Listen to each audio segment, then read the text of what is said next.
I first encountered Natasha's work at the Archibald in 2016, and we had a chat to her, and we loved her little portrait on copper. It was very unusual. And my partner just said, "Nick, you have to paint Natasha." And that was in 2016, so it's been a long, slow slog getting Natasha to sit for me. The problem was that Natasha paints self-portraits, so we're quite mindful of the fact that her own work is, her face. So I didn't want to be stepping on her territory.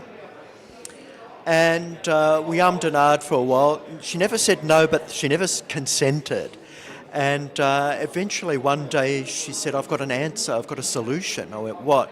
She goes, "I realised in my own work I paint my gaze. So you can paint me, but not my gaze." And that's how the title of the painting came about. When you're doing a self-portrait, you're looking in a mirror, so you're painting that direct connection between your reflection and your eyes. And so that was part of her, the nature of her work. She said, "You can paint me, but you can't paint that." So then it was a question of coming up with a composition that didn't engage directly with the viewer.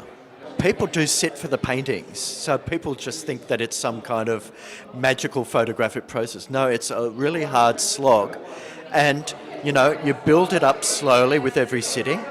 You slowly build up the detail.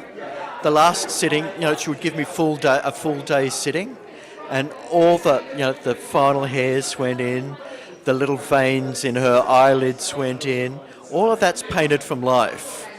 And if you look at a photo, it actually doesn't look, photos don't look like this.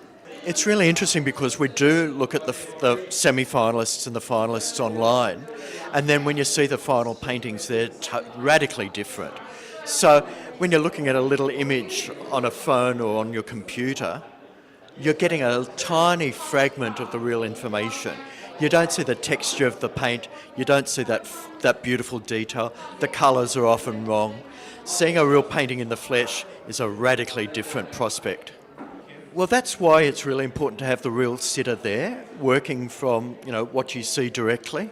And there were all these those little soft hairs on her cheek.